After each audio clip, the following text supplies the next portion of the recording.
एक छोटे से कस्बे में एक पतंग बेचने वाला रोज पतंगे बेचने आता था।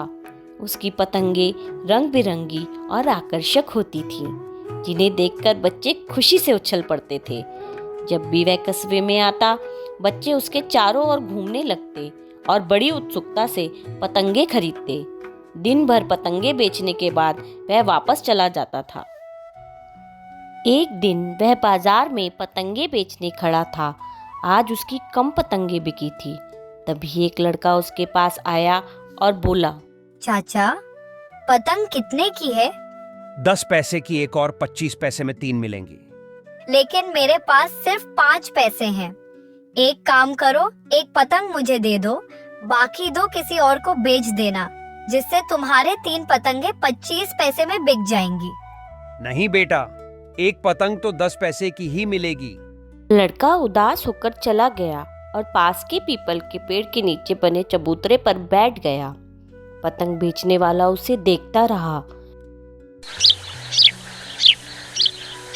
शाम होते होते उसकी सारी पतंगे बिक गई। सिर्फ 2 पतंगे ही बची थी। पतंग बेचने वाला उस लड़के को बुलाता है। अरे बेटा, तू घर नहीं गया? दोपहर से यहीं बैठा है। हाँ चाचा, मैंने अपनी छोटी बहन से कहा था कि मैं उसके लिए पतंग लेकर आऊंगा। अब जब वह सो जाएगी तब जाऊंगा। तो अपने घर से 5 पैसे और ले आता, पतंग ले जाता। मेरे घर में सिर्फ मेरी माँ है जो मजदूरी करती है। बड़ी मुश्किल से वह मुझे रोज 5 पैसे देती है। चल ठीक है, ये ले पतंग, ला 5 पैसे। तेरा नाम क्या है?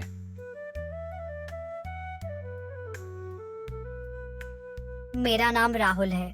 पतंग बेचने वाले को लड़के पर दया आ गई। अच्छा, एक काम कर, ये दोनों पतंगे ले जा। एक अपनी बहन के लिए और एक अपने लिए। धन्यवाद चाचा, मेरी बहन बहुत खुश हो जाएगी। राहुल बहुत खुश होता है और पतंग लेकर घर की ओर भाग जाता है।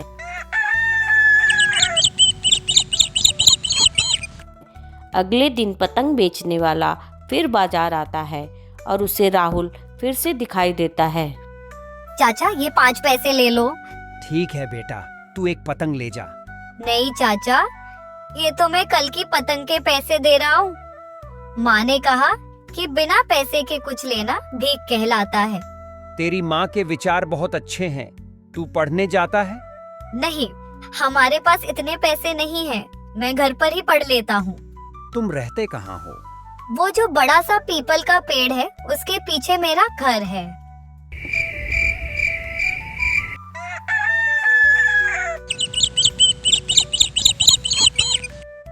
समय बीतता गया।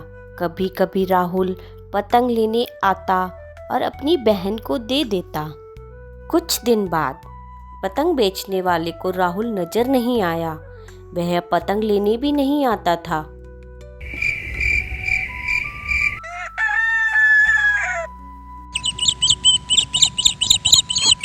एक दिन पतंग बेचने वाला राहुल के घर पहुंच गया। राहुल, ओ राहुल। राहुल की माँ बाहर आई। जी कहिए, मैं ही राहुल की माँ हूँ। बहन जी, राहुल कई दिन से पतंग लेने नहीं आया। उसकी तबीयत तो ठीक है ना? आपका बेटा बहुत प्यारा है।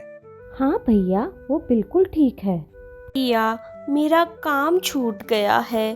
कटाई के बाद मजदूरी बंद हो जाती है। मुश्किल से घर चल रहा है। राहुल को पैसे नहीं दे पाती हूँ। बहन, क्या मैं आपकी कुछ मदद कर सकता हूँ? नहीं भैया, हम सिर्फ मेहनत का पैसा लेते हैं और आप हमारे लिए इतनी तकलीफ क्यों करना चाहते हैं? एक काम कीजिए, राहुल को मेरे साथ पतंग बेचने भेज दीजिए। हम दोनों गांव-गांव घूमकर पतंग बेच लेंगे। लेकिन भैया, वह तो अभी बहुत छोटा है। क्या इतने छोटे से बच्चे पर काम का बोझ डालना सही रहेगा? बहन, इससे आपकी थोड़ी मदद हो जाएगी। मैं चाहता हूं कि राहुल स्कूल जाए। इस काम से उसकी स्कूल की फीस निकल आएगी। दिन में वह पढ़ाई करेगा, दोपहर से शाम तक वह पतंगे बेच सकता है। माँ, मेरे ख्याल से चाचा ठीक कह रहे हैं। मैं पतंग बेचने के साथ पढ़ाई भी करूँगा और फिर हम छोटी को भी स्कूल में दाखिला करवा देंगे। माँ तैयार हो जाती है।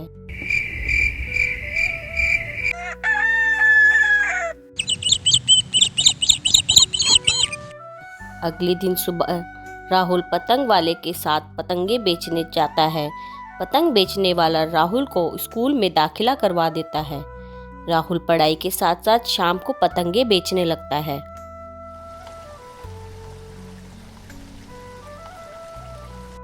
समय बीतता है, राहुल बड़ा हो जाता है और पतंगे बेचने वाला बूढ़ा हो जाता है।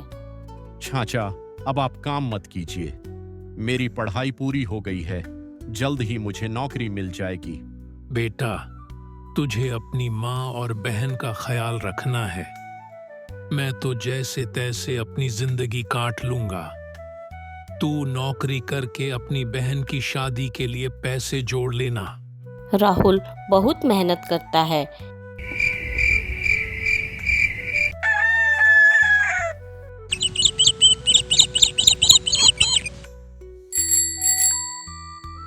एक दिन उसके घर सरकारी नौकरी की चिट्ठी आती है। वह सबसे पहले यह खबर पतंग बेचने वाले को सुनाने जाता है। चाचा, मुझे सरकारी नौकरी मिल गई। अब हमारी सारी तकलीफें दूर हो जाएंगी। पतंग बेचने वाला उसे गले लगा लेता है। उसकी बूढ़ी आंखों में खुशी के आंसू झलकने लगते हैं। शाबाश बेटा, तेरी मेहनत रंग लाई। अब शहर जाकर मुझे भूल मत जाना। कभी कभी पतंग लेने जरूर आना। नहीं भैया, ये सब आपकी मेहनत का फल है। हम सब साथ में शहर में रहेंगे। राहुल पहले इंतजाम करेगा, फिर हमें ले जाएगा भैया।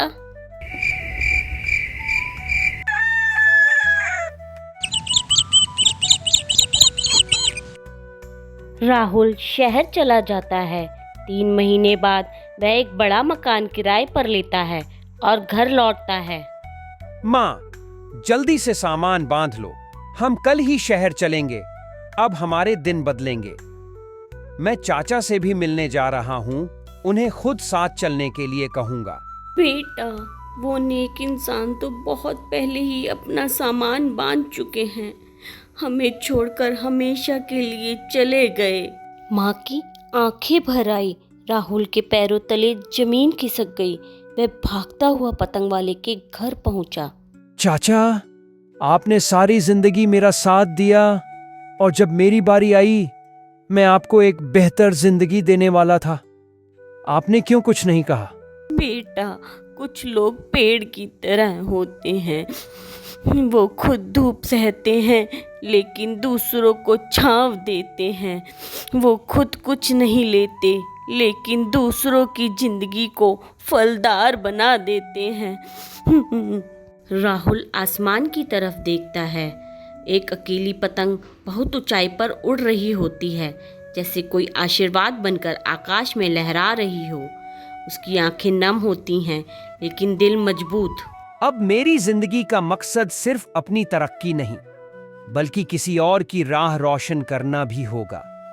मैं भी किसी के लिए ऐसा पेड़ बनूंगा जैसा चाचा मेरे लिए बने थे। अगर आपको मेरी यह कहानी पसंद आई तो कृपया मेरे चैनल को लाइक कीजिए, सब्सक्राइब कीजिए। धन्यवाद।